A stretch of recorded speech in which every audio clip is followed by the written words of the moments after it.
Hi everyone, thank you. Okay, so I'm going to start by giving you a little background of the Peconic Estuary Program for anyone that is not familiar with us. The Peconic Estuary Program was designated as an estuary of national significance by the EPA in 1992. It is one of 28 estuaries around the country that has been given this designation and that is supported under Section 320 of the EPA's Clean Water Act.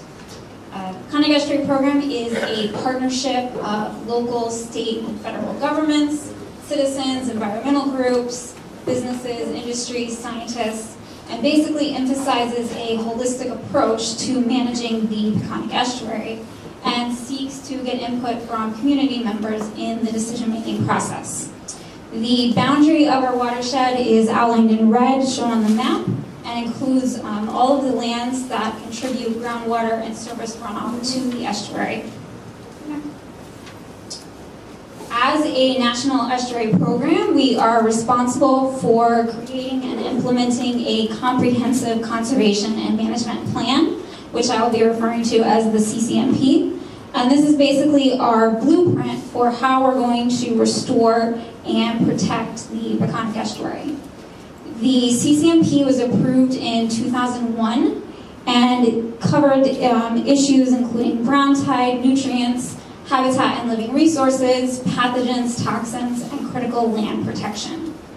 The Peconic Estuary Program is currently undergoing a revision of its CCMP to refocus on what are the most current threats facing our estuary today.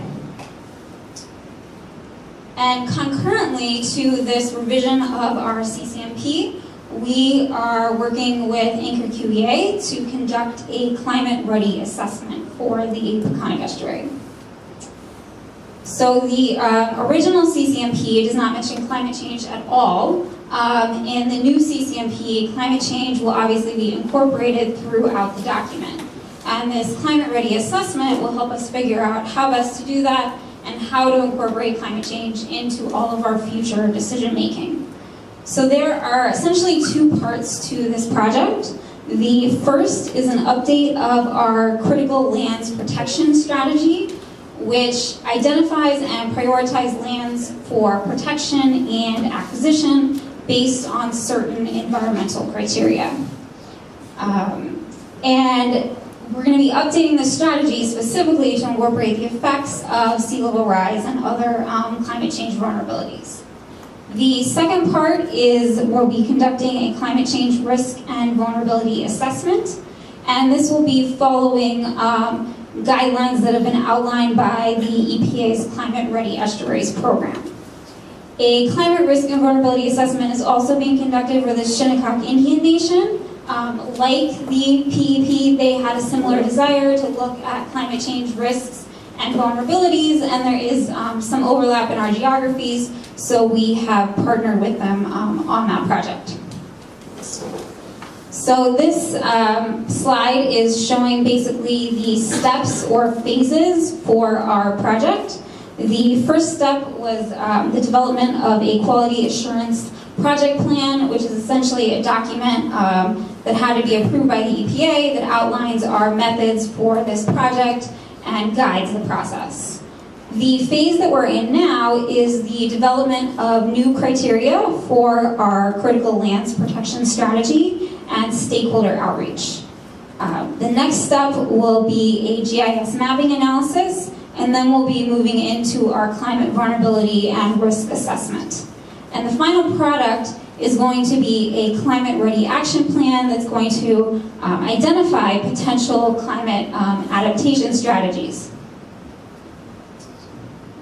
So as I mentioned, the phase we're in now is looking at redeveloping those criteria for our critical lands protection strategy. Here are the criteria, the current criteria that were used to prioritize lands for protection and acquisition. So there was a focus on protecting shorelines, wetland habitat, and other critical other critical habitat areas, and then also a focus on protecting water quality. with the development of the new criteria, we're not going to be getting rid of those old criteria, but rather we're going to be looking to build on those criteria to incorporate climate change. So, for instance, in addition to continuing to prioritize the protection of our natural shoreline and wetland habitats, we're also going to be looking to prioritize those areas, those upland areas that are adjacent to those habitats that will allow for the natural inland migration of those critical habitats. We'll also be looking at what are the areas that are most vulnerable to flooding and frequent inundation to ensure that we don't have further development in those areas, and prioritizing lands for groundwater protection as well. And in addition to applying the criteria to undeveloped lands, as was done in the current critical lands protection strategy, we've also discussed applying that criteria to developed areas to get a sense of what are the most vulnerable development areas, and to give planners like yourselves a tool that you can use if you do want to pursue managed retreat or the conversion of those developed areas back to natural lands. And once we have kind of finalized our list of new criteria for this critical lands protection strategy, we'll be moving on to the mapping phase, which is being led by the Nature Conservancy. So they will be mapping inundation for 3 climate change scenarios, and also mapping potential wetland migration. And then they'll be producing maps for us that identify parcels that meet at least one of the environmental criteria that we have identified. And I'm going to turn it over to Lena now, who's going to talk a little bit more about some of the later phases of the project and some potential resilience strategies.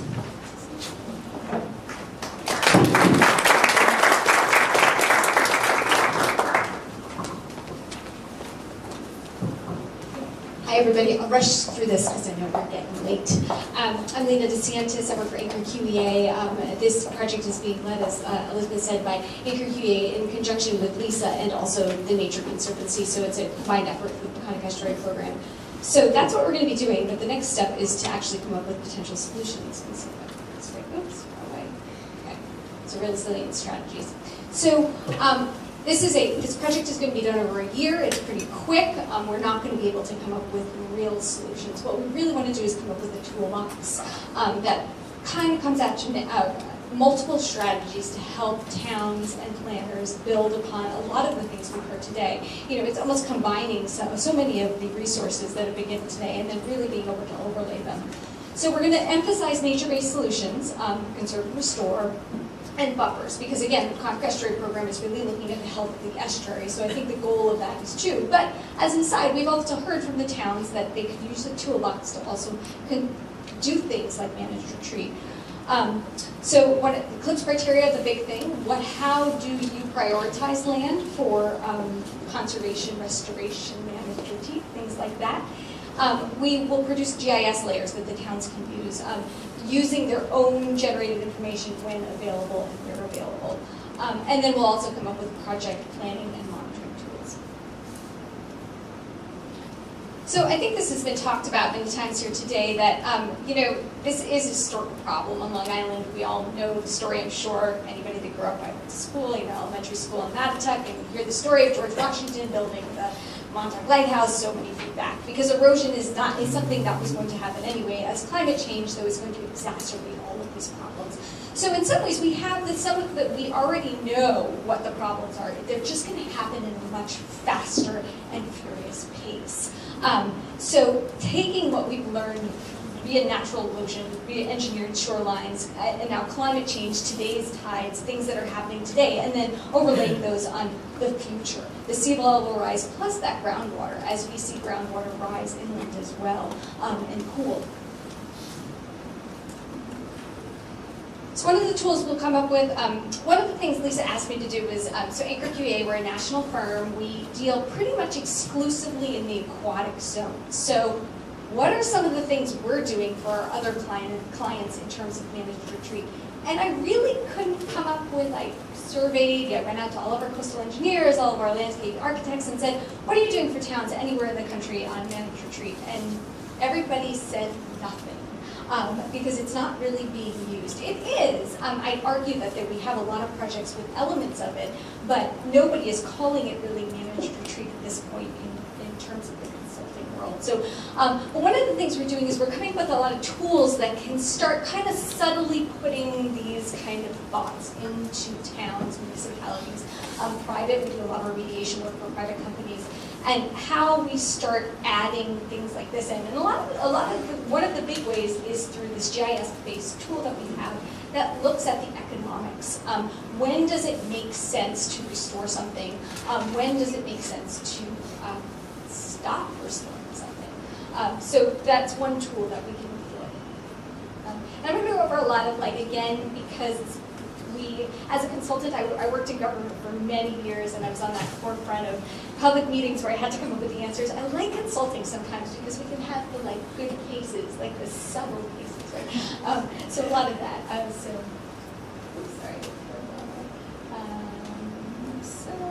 this is just one of the. I'm going to go through these really quickly because we're at the. And this was we used this multi-criteria tool in Delaware, and we started looking at places. We came up with a planning, a master plan where the town could start identifying areas that they are not going to rebuild in. And so again, using this tool, putting a plan into place, we've heard that before, now, so that when it happens in the future, they're ready to go.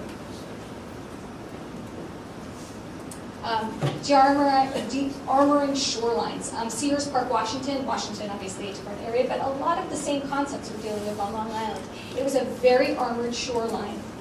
And what we did is we took it out and we re-engineered the beach. And engineering versus restoring, but it was a good, and we looked at the recreational use of this facility and how we could take, and this might be a first line tool for a lot of planners, especially in areas of the East End where you have a lot of recreational resources right on the beach. Can you move those back? And where we found that was really is when we came up with sustainability and monitoring. A part of this project was that we had to have long-term monitoring involved in this project. And when you're looking at 50 years, sea level rise became something you really had to look at, and you really had to start retreating back some of your resources. Even with this built engineered beach, it wasn't going to be something where we could sustain. These are small steps, but we couldn't sustain the parking and the roads as close to the water as they were. So those got moved back. Of course, the advantage here is that we had land to move it back to, but we did. And so there are a lot of places that we could potentially do that, especially in Eastern Long Island, where we have some land left that we could also do that. Oh, I'm sorry, the picture did not come up here, but this was just a artist plan of a park in Grand Island, New York. This is up by Niagara Falls. It's right on the Niagara River. The one side of the river is New York, the other side is Canada. So it's up there, it's very cold, lots of ice flows, lots of erosion problems. And what we're doing with this project is that we're not calling it managed retreat. We never have that anywhere in the plan. But what we're doing is we're taking a lot of that direct recreational use off of the waterfront and pushing it back and building buffers in its place. So there's this beautiful lawn, it's gorgeous, it's right on the water, but we're abandoning that lawn and we're putting a passive meadow park in there again. So it's still a recreational use, but you're changing that active to passive use in the land. That idea that we're changing the zoning within the still same rubric of zoning, so we don't take it away, but we're allowed to kind of push back from that shoreline and create that buffer so there is more migration. Beneficial use of dredge material and other reasons. This is a lot. We're doing this a lot in the Gulf Coast. Obviously not as applicable maybe in some places here, and we have to watch out for contaminated material. In some places it's not as big of a concern because you can kind of encapsulate it. But how can we rebuild the marshes and give that protection so that the land behind that you're retreating from is protected? So that has to be an element in how we design solutions on the East End of Long Island. So this slide does not come out really well, and I'll finish up here. But this was a figure. The New York Times, not to again repeat what Allison was saying, but they've been doing a great series. This whole about year where they're just coming up with different aspects of climate change. It's been really great. As long as the podcast, there's also a great, the New York Times, the history of climate change, all these things. One of the latest tools they've released is this, where you can go any place in the United States and look at the built environment. And I love this. Again, it's not showing up really well. I apologize about that. Because I usually take a Google map, or I take all of my beautiful mapping tools, and you look at the East End of Long Island, and all the pictures are in the summer. So you see lots of green on the coast still, right? You see, so you think, oh, there's so much land. But when you take something like this in black and white and you just look at the built, it was really enlightening to me to see how much, you intuitively know it, but then you see it, how much building there really is on the coast, and how we are really going to have to look at retreating some of that building back. It's pretty obvious. So those are some of the things that we're going to come up with and look at through this project, and hopefully come up with this great toolbox that all the towns can use. Thank you.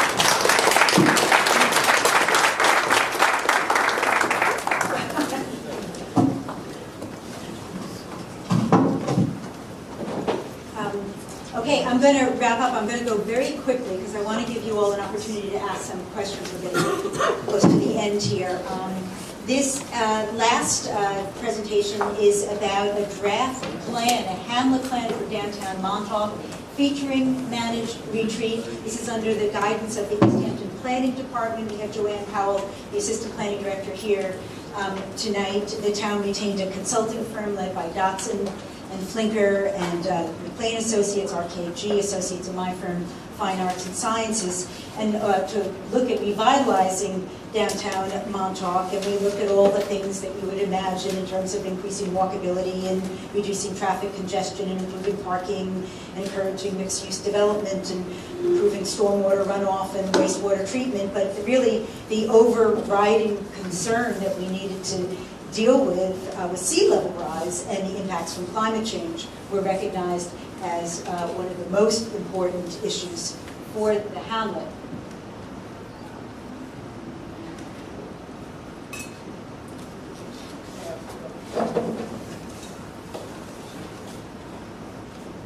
Oh, good, thank you. So for a combination of factors, including the location starting at the easternmost tip of Long Island, the geomorphology, the lack of a barrier island, the east-west flow of sand on Long Island, the location of the existing development so close, a lot of it was built before there was zoning or setbacks or anything.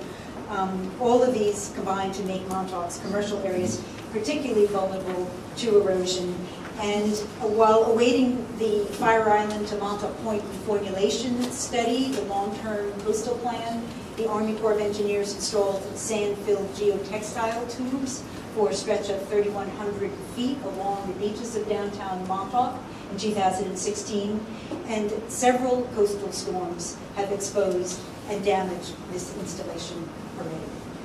So we've got a major problem as sea level rises. Coastal erosion will likely to continue to change the shape of the beaches and the coastal wetlands. The shoreline of downtown Montauk has moved 44 feet between 2000 and 2012, which is a rate of almost 3 feet a year, which it continued but to 2100 would be 300 feet of coastal erosion. And you could just imagine adding with the storm surges from coastal storms and hurricanes on top of that would be doing to this area. And another concern, is it working? I'm going the wrong way now.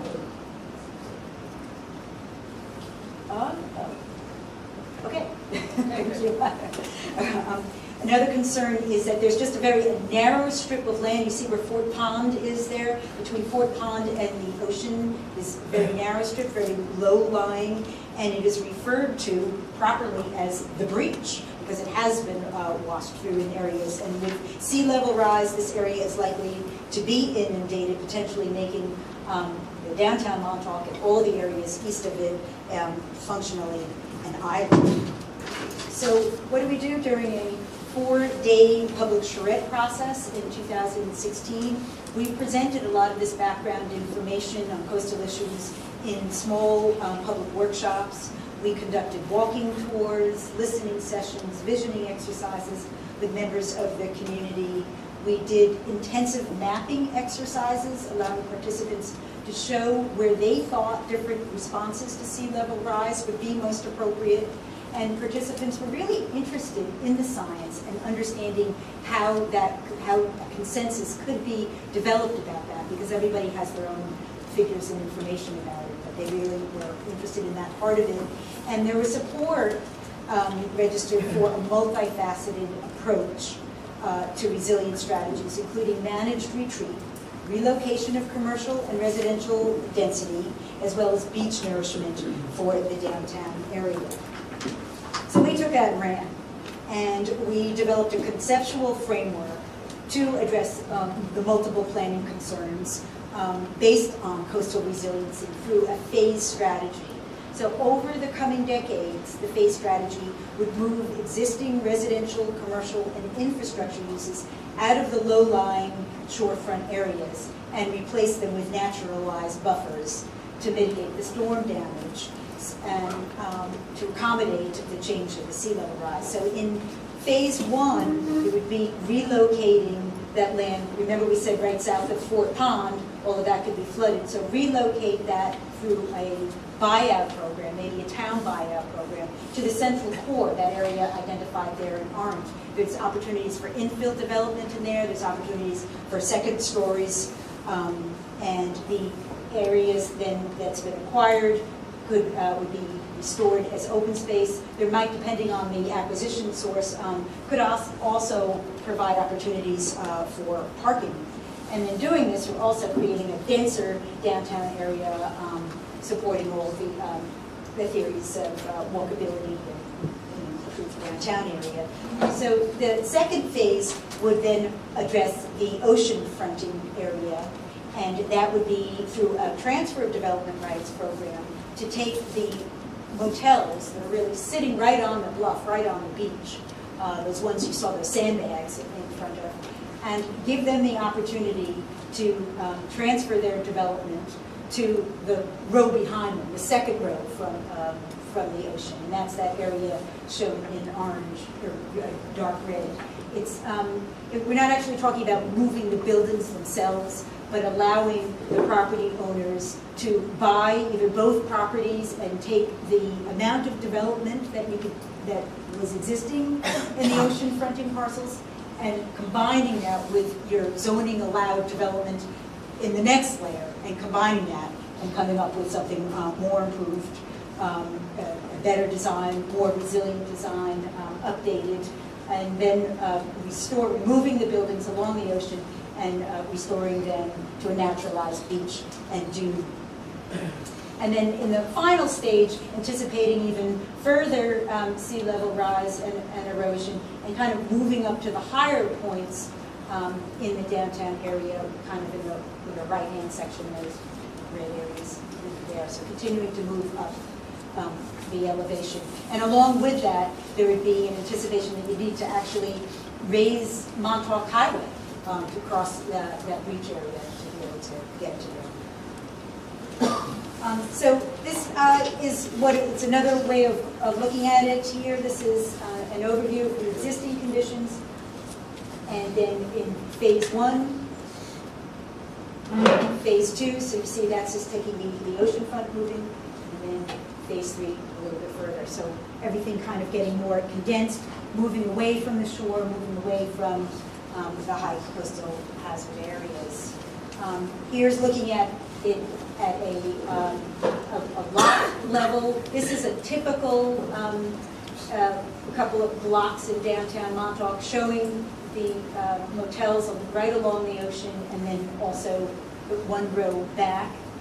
That's the way things might look today. And with no action, there'll be continued erosion, maybe even some destruction of some of the buildings that exist. A lot of these buildings, as I mentioned, are pre-existing non-conforming. They could not be rebuilt today at their current density. They exceed coverage, they exceed the number of units per acre. They don't meet health department standards, they don't meet anything. They have no incentive to change or to move because they got what they have and they don't want to do anything. So we were talking, before Tom was talking about incentives for TDR, so part of the incentive would be that you could take that and move it to a safer place. You could redesign, you would have an incentive to redevelop something that would be attractive, that could be flood-proof. You could put parking beneath the building, and then seaward of you, you could have an unobstructed ocean view. So it's not like you're moving back and losing the resource that you have. So we are just really still, we put this out about a year ago. The town has been considering this very carefully. Some of the property owners that would be most affected have not participated in any of the public workshops that we've conducted. They've gone to the newspapers and said, we don't know how this would work or whatever. We know we need to have many more meetings, which we plan to do with property owners, with the public. But even the Chamber of Commerce has said the time is right to start to take a look at management treaty for downtown Hong Kong. So we feel like we're making some progress there. The town board is going to be holding a public hearing on this plan on December 1st.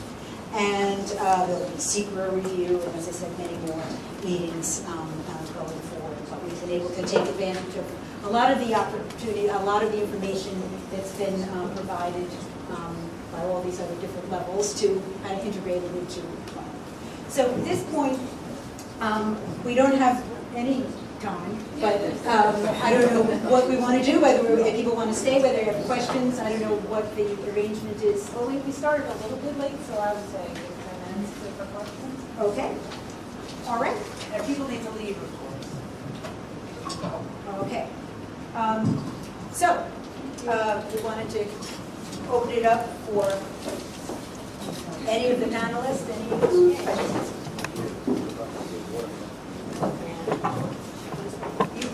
Sure.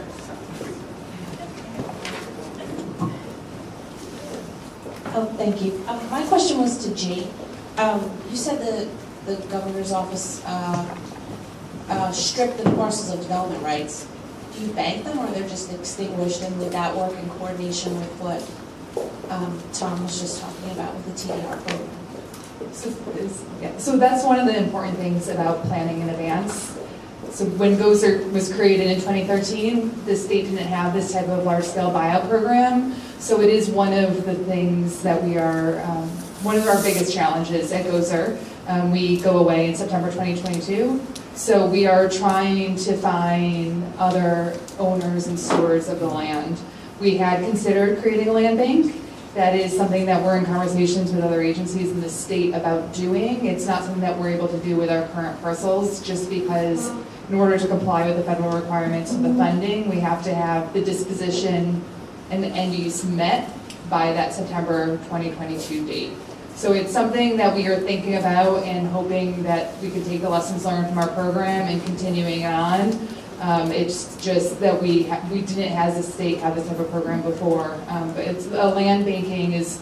I was actually just yesterday at another panel talking to someone who managed the program in the last 4 years for GOZER, and we're talking. She now works with another agency about how we can create a land bank for buyout properties, for future buyout properties. It's just not something that will be able to happen for the ones that GOZER purchased. Thank you. While I saw the microphone, Lisa, I just wanted to know, how does this work in terms of the people that own the property already where you want to transfer to?